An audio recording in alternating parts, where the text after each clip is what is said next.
अस्सलाम वालेकुम जी, कैसे हैं आप सब। उम्मीद है कि सब खैरियत से होंगे। मैं हूं नईमा और आज मैं शेयर करूंगी आप लोगों के साथ बहुत ही मज़ेदार सा हलीम की रेसिपी, या फिर आप इसे दलीम भी कह सकते हैं। आज की इस रेसिपी में मैं इसकी परफेक्ट मेजरमेंट आप लोगों के साथ शेयर करूंगी, जिसे आप स्टेप बाय स्टेप फॉलो करते हुए फ़र्स्ट टाइम में ही परफेक्टली सा दलीम बनाकर तैयार कर लेंगे। और जो भी खाएगा ना, यकीन करें वो रेसिपी ज़रूर पूछेगा। तो वीडियो का कोई पार्ट आपने मिस नहीं करना है, वीडियो को आपने फुल वॉच करना है। तो चलें बिना टाइम वेस्ट किए वीडियो को हम जल्दी से स्टार्ट कर लेते हैं। सबसे पहले हम दालों को भिगो लेते हैं। तो यहाँ पर मैंने 1 प्याली साबुत गंदम ली है। अच्छा, जितने भी इंग्रेडिएंट्स मैं इसमें ऐड करूँगी इन सब का वेट मैं डिस्क्रिप्शन बॉक्स में मेंशन कर दूँगी, आप वहाँ जाकर देख सकते हैं। और साथ ही हम इसमें ऐड करेंगे 1 प्याली साबुत जौ। अच्छा, दोनों चीज़ें मैंने साबुत ली हैं, आप चाहे तो गंदम और जौ का दलिया भी यूज़ कर सकते हैं। 1 प्याली चने की दाल ऐड करेंगे। 1 प्याली टोटा चावल ऐड करेंगे। अच्छा, मैंने यहाँ टोटा चावल लिया है, आप साबुत चावल भी ऐड कर सकते हैं। हाफ़ प्याली माश की दाल ऐड करेंगे। हाफ़ प्याली मूंग की दाल और हाफ़ प्याली मसूर की दाल ऐड करेंगे। हाफ़ प्याली सफ़ेद लोबी ऐड करेंगे। वैसे ये बिल्कुल ऑप्शनल है, आप चाहे तो इसे स्किप भी कर सकते हैं, लेकिन लोबी ऐड करने से दलीम का जो टेस्ट है ना, वो और भी इन्हेंस हो जाता है। और अगर आप इसे ऐड करना नहीं चाहते तो फिर आपने मूंग मसूर की दाल की क्वांटिटी थोड़ी सी बढ़ा देनी है।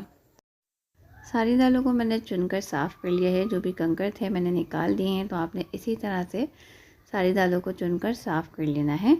अब हम इसमें पानी ऐड करेंगे और दालों को हम हाथ से मसल कर अच्छी तरह से वॉश कर लेंगे।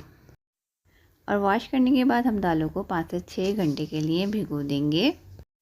6 घंटे हो गए हैं दालों को भीगे हुए, और यहाँ आप देख रहे हैं दाल का जो साइज़ है ये अपने साइज़ से डबल साइज़ में आ गई हैं।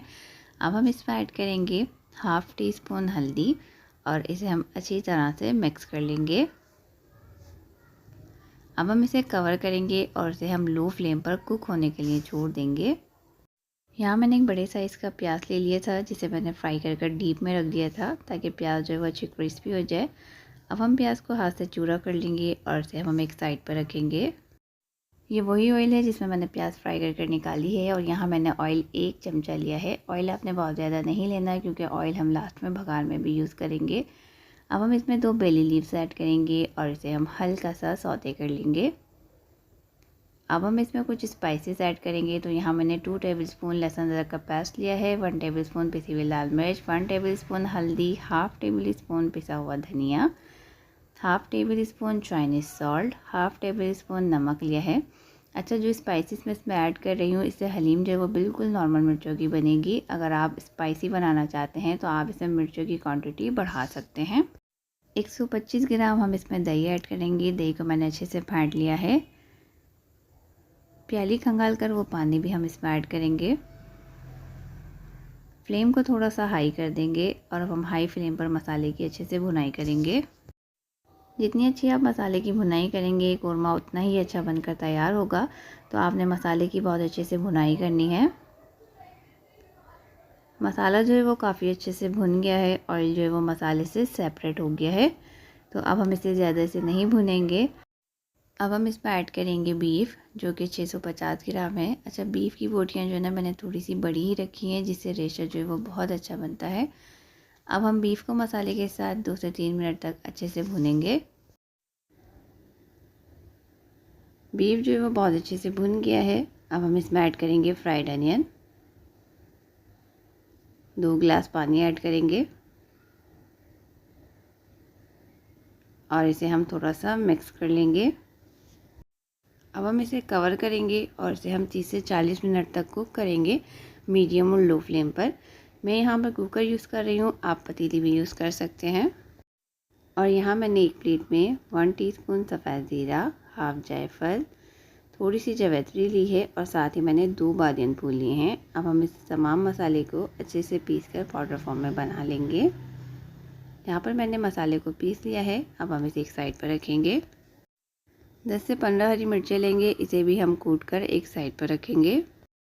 दालों को हम चेक कर लेते हैं, जिसे कुक होते हुए तकरीबन 2 से ढाई घंटे हो गए हैं। अच्छा, मैंने इसमें बीच बीच में चमचा चलाया है, आपने ऐसा नहीं कि रख के बिल्कुल छोड़ देना है, वरना दालें जो हैं वो नीचे लग जाएंगी। कि देखें दालें कितने अच्छे से गल गई हैं। अब हम फ्लेम को ऑफ़ कर देंगे और इसे हम थोड़ा सा ठंडा कर लेंगे। 30 मिनट्स हो गए हैं बीफ को कुक होते हुए, तो हम बीफ को चेक कर लेते हैं। बीफ जो है वो बहुत अच्छे से टेंडर हो गया है। तो अब हम इसमें से बेली लीफ डिस्कार्ड कर देंगे और सारा बीफ हम एक बर्तन में अलग निकाल लेंगे। अब हम बीफ का रेशा कर लेंगे। इस तरह करने से काफ़ी इजी रहता है कि आप पहले बीफ को निकाल कर उसका रेशा कर लें, फिर मिक्सिंग में काफ़ी आसानी रहती है। बीफ जो है वो बहुत अच्छे से रेशा हो गया है। अब हम उसी कौरमे में ये सारा रेशा ऐड करेंगे और इसे हम थोड़ा सा मिक्स कर लेंगे। यहाँ मैंने एक ब्लेंडर जग ले लिया है। अब हम सारी दालों को इसमें ऐड करेंगे। अगर आपके पास हैंड ब्लेंडर है तो आप वो भी यूज़ कर सकते हैं, या फिर आप में जान बहुत ज़्यादा है और आपके पास टाइम भी बहुत ज़्यादा है तो आप इसे घोटे की मदद से भी घोट सकते हैं। अब हम इसे कवर करेंगे और इसे हम ब्लेंड कर लेंगे। जो दालें हम ब्लेंड करते जाएंगे वो साथ साथ हम कौरमे में ऐड करते जाएंगे। और यहाँ तकरीबन मैंने सारी ही दाल ब्लेंड कर ली है और साथ साथ कौरमे में मैंने ऐड कर दी है। अब हम इसमें वो मसाला ऐड करेंगे जो हमने पीस कर रखा था। हाफ़ टी स्पून पिसा हुआ गरम मसाला ऐड करेंगे और जो हरी मिर्ची हमने कूट कर रखी थी वो भी हम इसमें ऐड करेंगे। अब हम सारी चीज़ों को बहुत अच्छे से मिक्स कर लेंगे।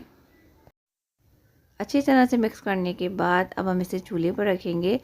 फ्लेम को हम ऑफ़ नहीं करेंगे, ऑन ही रखेंगे और इसे हम लो फ्लेम पर मज़ीद 30 से 40 मिनट तक कुक करेंगे, ताकि जो मसाले और हरी मिर्चें हमने इसमें ऐड की हैं उन सब का कच्चापन ख़त्म हो जाए। और कंटिन्यू हम इसमें घोटा लगाते रहेंगे। घोटा लगाने से क्या होगा, दलीम जो है वो बहुत ही रेशेदार बनकर तैयार होगा। तकरीबन 30 मिनट हो गए हैं दलीम को पकते हुए। आप इसका कलर देख सकते हैं, इसका कलर जो है वो काफ़ी हद तक चेंज हो गया है और दलीम जो है वो काफ़ी ठीक हो गया है। ये देखें दलीम जो हमारा कितना रेशेदार बनकर तैयार हुआ है। दलीम जो है वो बिल्कुल तैयार है। अब हम इसमें पानी ऐड करेंगे। अच्छा, कच्चा पानी हम इसमें ऐड नहीं करेंगे। मैंने साइड में एक पतीली में पानी पका कर रखा था, हम इसमें पका हुआ पानी ऐड करेंगे और इसे हम अच्छे से मिक्स कर लेंगे। अच्छा, पानी हम इसमें एकदम से बहुत ज़्यादा ऐड नहीं करेंगे वरना दलीम जो है वो बहुत ज़्यादा पतली हो जाएगी। तो हम पहले थोड़ा पानी डालकर देख लेंगे, अगर गाढ़ी होगी तो मज़ीद इसमें थोड़ा सा पानी और ऐड कर देंगे। अच्छा, मुझे ये थोड़ी सी अभी ठीक लग रही थी तो मैंने इसमें थोड़ा सा पानी और ऐड कर दिया है। बस अब हम इसे अच्छी तरह से मिक्स कर लेंगे।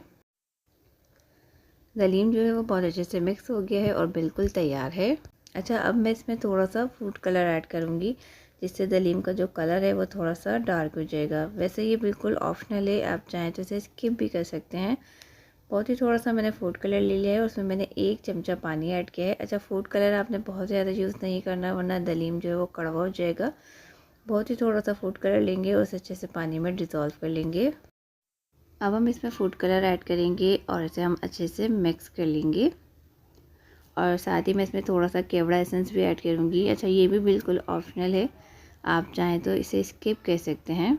ये देखें बहुत ही मज़ेदार सा दलीम जो वो बनकर तैयार हुआ है और कितना रेशेदार दलीम बना है। दलीम जो है हमारा वो बिल्कुल तैयार है। तब हम फ्लेम को ऑफ़ कर देंगे और इसे हम चूल्हे से उतार लेंगे। अच्छा, यहाँ मैंने एक पैन ले लिया है। अब हम इसमें घी ऐड करेंगे। मैं सादे घी का इस पर भगार करूँगी, आप चाहें तो प्याज फ्राई कर कर भी इस पर भगार कर सकते हैं। घी ले लेंगे और उसे हम अच्छा सा गरम कर लेंगे और गरम करने के बाद अब हम इसे दलीम पर ऐड करेंगे। अब हम इसे बहुत अच्छे से मिक्स कर लेंगे। बहुत ही मज़ेदार सा दलीम जो है वो बिल्कुल तैयार है। तो अब हम इसे डिश आउट कर लेते हैं। उम्मीद करती हूँ आज की सिंपल सी रेसिपी आपको पसंद आई होगी। वीडियो ज़रा सी भी अच्छी लगी हो तो इसे लाइक कर दें। आपके एक लाइक करने से मुझे नई वीडियोस बनाने की मोटिवेशन मिलती है। चैनल पर अगर न्यू हैं तो चैनल को ज़रूर सब्सक्राइब कर लें, बेल आइकन को प्रेस कर लें ताकि मेरी आने वाली नई वीडियोस की नोटिफिकेशन आपका वक्त पर मिलती रहे। अपना और अपने प्यारों का ख्याल रखिएगा, मुझे दुआओं में याद रखिएगा। फिर मिलूँगी एक नई और मज़ेदार सी रेसिपी के साथ। Thanks for watching. खुदा हाफिज़।